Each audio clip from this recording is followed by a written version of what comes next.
Resultados da reforma. Ainda temos um tempinho, vamos tentar falar mais um pouquinho. Resultados da reforma. 3 palavras. 3 palavras. Divisão, reforma e avivamento. Vamos falar primeiro de divisão. É claro que a reforma protestante trouxe divisão na igreja ocidental. Isso aí é claro e evidente. A cristandade estava dividida. E dividida de várias formas. Começando pelo norte protestante e o sul católico. Isso é bem claro na Europa, você vê bem isso. O norte é protestante e o sul é católico.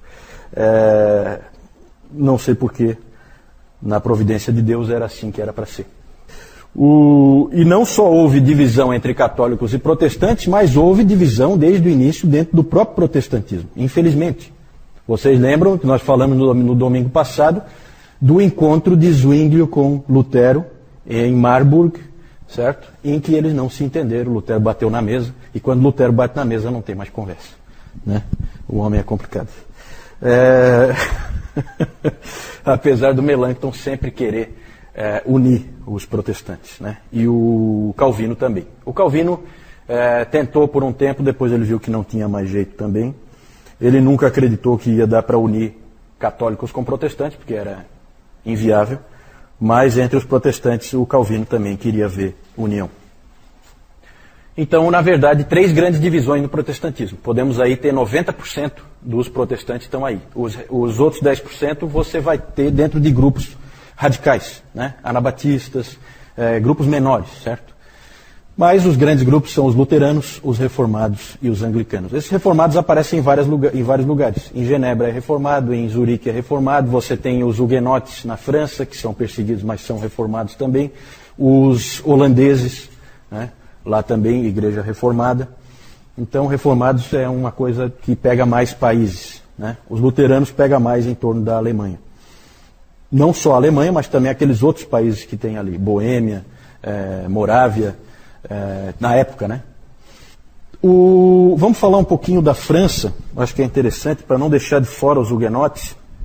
Acho que a gente pode aproveitar aqui e falar um pouco sobre isso. Sim. Não, é que eu quero falar especificamente dos reformados, só que na França. Os huguenotes, assim chamados, certo? Não sei por que o nome deles, esse era o nome que os inimigos davam para eles, né? Huguenotes. Eu acho que é interessante a gente falar um pouquinho deles. Não tem como a gente entrar em detalhes, mas eles são importantes inclusive para a história da igreja no Brasil, né? Porque nós poderíamos ter tido uma colonização de huguenotes aqui, né? Não tivemos por muito pouco, certo? Graças aos heróis da sua infância, José de Anchieta e Manuel da Nóbrega, que convenceram o Mendes Sá para mandar o Estácio de Sá lá matar todo mundo, certo? Então, aqueles heróis seus, né, da infância, certo? Foram os responsáveis por acabar com o protestantismo que tinha uma chance, né? Não era uma chance muito consistente, mas tinha uma chance. Depois eu vou falar um pouco mais sobre isso, tá? Antes disso, eu quero falar daqui a pouco já está na hora do nosso intervalo, eu só quero falar de uma coisa nova que aparece. Os países passaram a ter que tratar de uma coisa que não existia antes: pluralismo religioso. Agora a igreja não é mais uma só, e em alguns países você tem várias igrejas coexistindo, e o que fazer? Tudo isso é muito novo, não sabemos como lidar com isso. Hoje, para nós, é tudo muito normal, né? Eu saio daqui, eu estou numa igreja batista, daqui a pouco eu passo na frente de uma católica, depois uma presbiteriana, e tudo é muito normal, porque nós vivemos no nosso tempo, mas ali isso não é tão óbvio, certo? Vamos tentar nos colocar no lugar das pessoas daquela época. Alguns países tinham uma fé só. Alguns eram católicos. Quem? Espanha, com certeza. Portugal, sim. Itália, né? Países de uma fé só.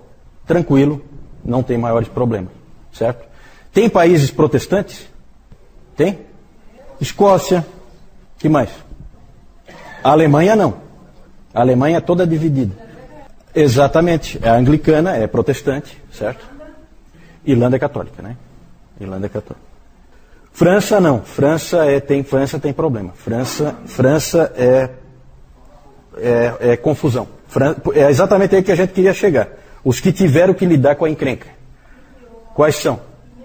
Eu não sei, eu acho que aqueles países ali, eles faziam parte, alguns faziam parte do Império Russo, e aí não é a Igreja Ocidental, é a Igreja Oriental. Alguns faziam parte do Santo Império Romano, né? Porque não adianta a gente falar agora em Alemanha, não tem Alemanha, não existe Alemanha, existe Santo Império Romano, certo? Norte da África é islamismo, né? Tudo. Desde lá do século VII, tudo islamismo, né? Até hoje lá são os piores países que tem, tudo tomado por muçulmanos, tudo ali. Grécia, boa pergunta, não sei como é que era na Grécia. Claro, a Igreja Ortodoxa, claro, é a Igreja Oriental, por isso que não entra aqui nessa, né? É a Igreja Oriental, com certeza. Obrigado, Deb, isso mesmo. No Império, a coisa só foi resolvida com a Paz de Augsburgo, de 1555.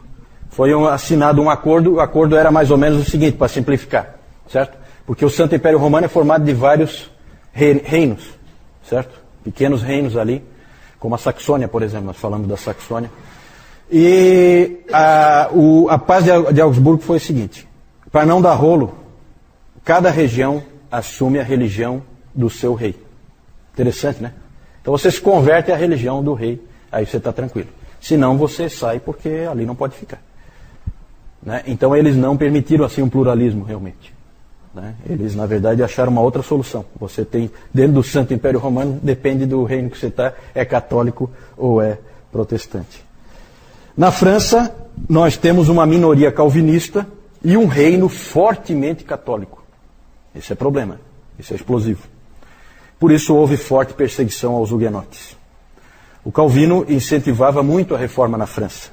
Ele mandava jovens para lá, depois de treinados na Academia de Genebra. Preparava e mandava os caras para lá. É muito interessante, tem as cartas, né? As cartas de Calvino aos 5 prisioneiros de Lyon. São cartas muito bonitas do Calvino incentivando aqueles rapazes que estavam presos por causa da sua fé em Lyon. Um trecho. Já que foi da vontade de Deus usá-los até a morte, na manutenção da sua luta, Ele fortalecerá as mãos de vocês na batalha e não permitirá que nenhuma gota do sangue de vocês seja derramada em vão. Então são 5 homens preparados para morrer. O próprio Calvino sabe que não tem jeito, vão morrer, certo? O Calvino sempre dizia que a reforma não se faz com revolução, não se faz com armas. A reforma se faz com lágrimas e sangue. E oração. E oração. Esqueci da oração. Oração ele colocava. Lágrimas e orações são nossas armas. Mas houve pessoas, como John Knox na Escócia, que pegaram em armas sim. E na França acabaram pegando em armas também. Certo? E ficaram, na verdade, eles tinham um grande trunfo, que era o almirante Coligny, Gaspar de Coligny, que se converteu ao protestantismo. E esse sujeito era um sujeito importante, poderoso, que tinha condições de fazer diferença. E aí houve conflito entre católicos e protestantes. E o Gaspar, eu não vou entrar em detalhes, o Gaspar de Coligny sofreu um atentado na noite anterior à noite de São Bartolomeu, ao dia de São Bartolomeu. E no dia de São Bartolomeu houve uma coisa arquitetada, um tipo de armadilha, porque, não tem como entrar em detalhe, mas o Henrique de Navarra, que era protestante, Navarra era um reino da Espanha, e ele era protestante, esse Henrique de Navarra, por causa dos casamentos ali, o cara vem de um outro lugar e acaba, sabe? E esse Henrique de Navarra se casou em Paris, então tinha muitos protestantes em Paris naquele dia, por causa do casamento desse futuro rei da França. Ele não era ainda rei da França, ele era rei de Navarra, futuro rei da França, certo? Inclusive um trairão, né? Porque depois ele, a hora que ele se tornou rei da França, daí se converteu ao catolicismo, né? Tem a famosa frase, Paris bem vale uma missa, né?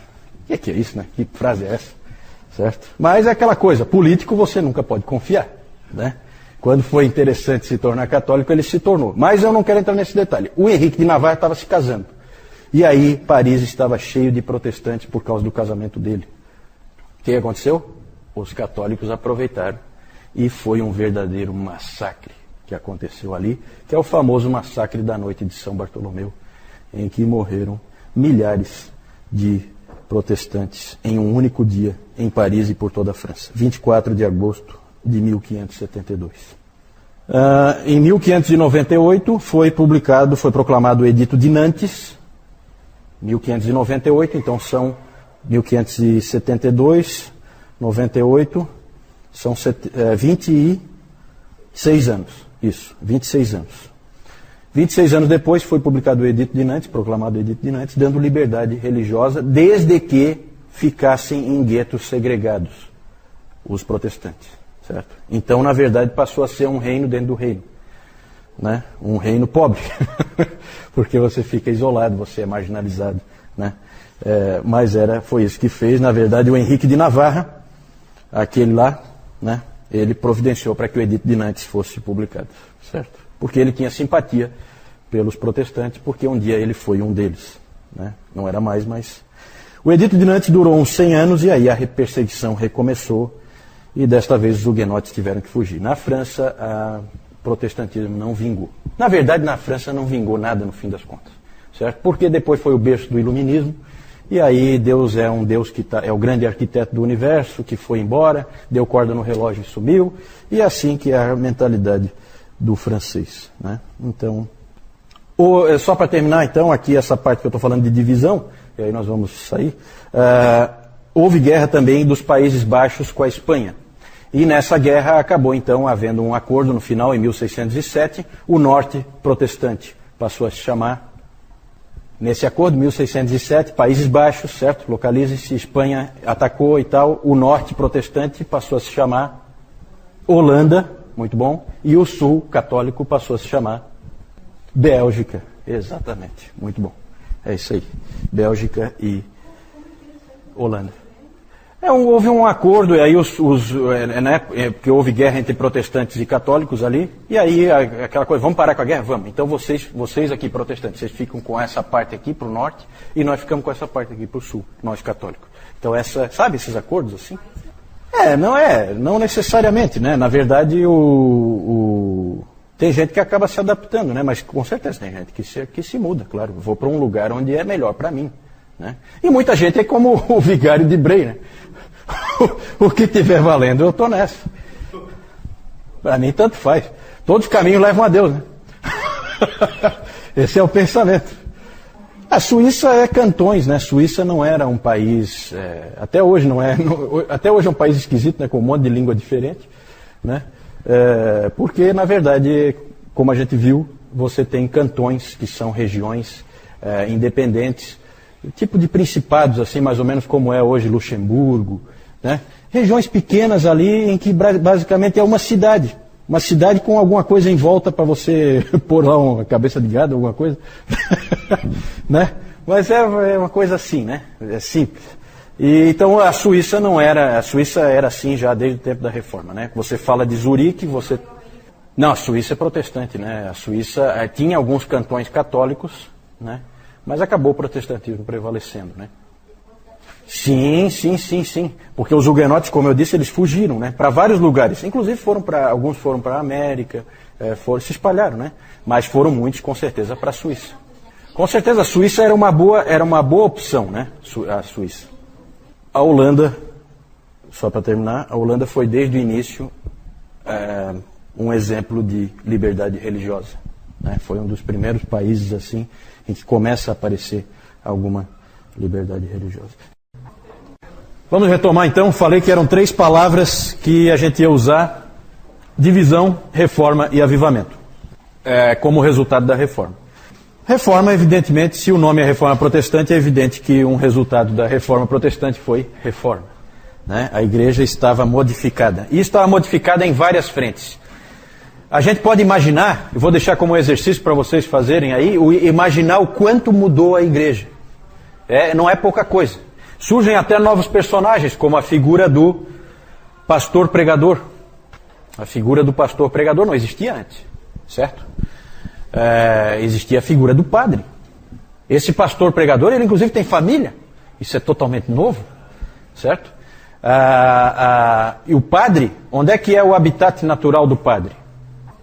O altar, não, mas em termos da vida de igreja, é o altar e o confessionário, certo? Então ele reza a missa, ele eleva aquela hóstia e ele ouve a confissão das pessoas, basicamente é isso que ele faz. E agora a figura do pastor pregador, ela é bem diferente, o habitat dele passa a ser o local onde ele estuda a palavra, ele é um estudioso da palavra, a sala de estudos e o púlpito onde ele prega, certo? São coisas novas, gente, tudo isso aí é novo. Outras coisas interessantes, em 1523, o Zwinglio, já falamos do Zwinglio, ele começou a usar a túnica acadêmica, certo? Vocês já viram o próprio, aqui na própria capa do livro Os Puritanos, Suas Origens e Seus Sucessores, tem uma foto do Lloyd Jones em que ele aparece com aquela túnica, né? Que é muito comum. Os pastores usavam uma túnica. Você vai numa, não sei como é que está hoje, eu acho que não tem mais, né? Eu acho que não tem mais, né? Na luterana não se usa mais, né? Ainda usa a túnica, né? Então era comum os pastores protestantes usarem essa túnica. Na verdade, em vez daqueles, a estola sacerdotal e coisa, não. Nada desse tipo de simbolismo. O simbolismo era de um acadêmico, um estudioso. Quem vinha ali pregar é um estudioso da palavra. Né? Então por isso que ele vinha assim de beca, parece que ele está vindo numa formatura. Né? O Zwinglio que começou com isso aí. E realmente os pastores protestantes, quando iam pregar, eles sempre estavam com aquela túnica. E na teologia, né, nós tivemos enormes mudanças, surgiram várias confissões protestantes. A Confissão de Augsburgo, de 1530, já falamos dela, né, escrita pelo Melanchthon. E também, no caso dos luteranos, eles têm como regra a Confissão de Augsburgo, junto com, principalmente, a Fórmula da Concórdia, de 1580. Ali houve um acordo quanto a monergismo, sinergismo e tal, essa coisa toda que nós já comentamos um pouco. Dentro do ramo reformado, você tem a Confissão Gálica, escrita por Calvino, certo? Foi ele que escreveu. A Confissão Escocesa, já falamos, escrita por Knox e mais 5 Joões. A Confissão Belga, escrita pelo Guido de Bré, que foi executado pelos espanhóis, certo? A Confissão Belga. A Segunda Confissão Helvética, que nós falamos aqui, escrita pelo Heinrich Bullinger, o genro do Zwinglio e sucessor do Zwinglio. E também a Confissão de Heidelberg. Essa é uma confissão muito legal, muito interessante, que era usada pela comunidade reformada da Alemanha, certo? Porque na Alemanha tinha também reformados, não tinha só luteranos. No Palatinato, que é uma região que tem lá, eles tinham muitos reformados. E aí o Zacarias Ursino e um outro que eu não lembro o primeiro nome dele, o Oleviano, esses dois escreveram a Confissão de Heidelberg. Bem interessante também. Os 39 artigos da Igreja Anglicana, todas essas várias confissões aí protestantes surgiram. A música foi um grande legado também. Muitos hinos bonitos, muita composição musical. Os salmos, né, todos os salmos musicados. Eu coloquei aí só um lembrete em relação à economia, tá? Cuidado, gente, com o que dizem nessa questão da economia, tá? Max Weber foi um sociólogo e economista da virada do século XIX para o XX, e ele escreveu um livro famoso, extremamente influente, cujo título é A Ética Protestante e o Espírito do Capitalismo, certo? E aí ele faz uma vinculação do calvinismo com o capitalismo, que é muito comum os jovens, quando estão na escola, estudarem que calvinismo e capitalismo andam juntos. Nada mais longe da verdade. O calvinismo não tem nada a ver com o capitalismo, são coisas completamente independentes, não há relação alguma, certo? Isso aí é uma opinião do Max Weber, muito mal calcada em fatos, certo? Pelo contrário, os reformadores sempre disseram que os cristãos devem cuidar dos pobres, porque Deus é o advogado dos pobres, certo? Isso é bíblico. Certo. Eu acho que aí tem um pouquinho de forçação de barra. Mas é interessante a Jussara colocar esse elemento, porque realmente pode ser uma interpretação equivocada do que o Max Weber colocou, né? Mas eu não quero entrar nisso não, isso é só um lembretezinho. Vamos lá. Reforma, então, mais do que evidente. Nós nem conseguimos falar de tudo que houve em termos de reforma na teologia, né? Quantas coisas eu deixei de falar no domingo passado, né? Propositalmente, porque nós não temos tempo. Sacerdócio universal de todos os crentes, certo? Livre exame das Escrituras. Tudo isso são presentes que nós ganhamos de Deus através dos reformadores. A terceira palavra, pode passar aí, avivamento. Sempre há uma questão clara, a reforma foi um avivamento? Foi um movimento de avivamento? Sempre há discussão quanto a isso aí, né? Aquele período dos reformadores foi um avivamento? Gente, muitas coisas absurdas aconteceram. Guerras, derramamento de sangue, erros, excessos, divisões. O próprio Lutero, ele pensou em desistir de tudo, mais de uma vez, porque ele achava que as pessoas não estavam vivendo de acordo com o que elas criam, certo? Então ele tinha vontade, às vezes, de largar tudo, porque muitas vezes o indivíduo vinha e dizia, não, eu sou um luterano e tal, e a vida dele é um desastre. E porque a gente sabe, houve muito uso político do momento também, né? Pessoas não sinceras entraram junto, e isso a gente vê no próprio filme do Lutero, isso também está retratado, né? Mas até os católicos reconhecem que ocorreram transformações na vida e na espiritualidade das pessoas. Eu acho que até a própria igreja, como nós vimos, a própria igreja católica romana foi afetada, certo? Até ela melhorou depois da reforma protestante. Tantas coisas que a gente deixou de falar, eu não tenho como falar, né? Falei aí o livre exemplo da Escritura, as marcas da verdadeira igreja, né? Pregação da palavra, nada de sucessão apostólica. Pregação da palavra, fiel, né? Pregação da palavra com fidelidade, administração correta dos sacramentos e exercício da disciplina eclesiástica. Marcas da verdadeira igreja. Tudo isso aí são herança dos reformadores. Não temos tempo para nos aprofundar, temos que seguir em frente. Só quero mostrar rapidamente aqui um quadro que existe sobre a noite de São Bartolomeu, todo o massacre que houve naquela noite. Ali o Gaspar de Coligny, depois nós vamos falar dele de novo, porque ele foi importante no envio do Villegagnon para cá, para o Brasil.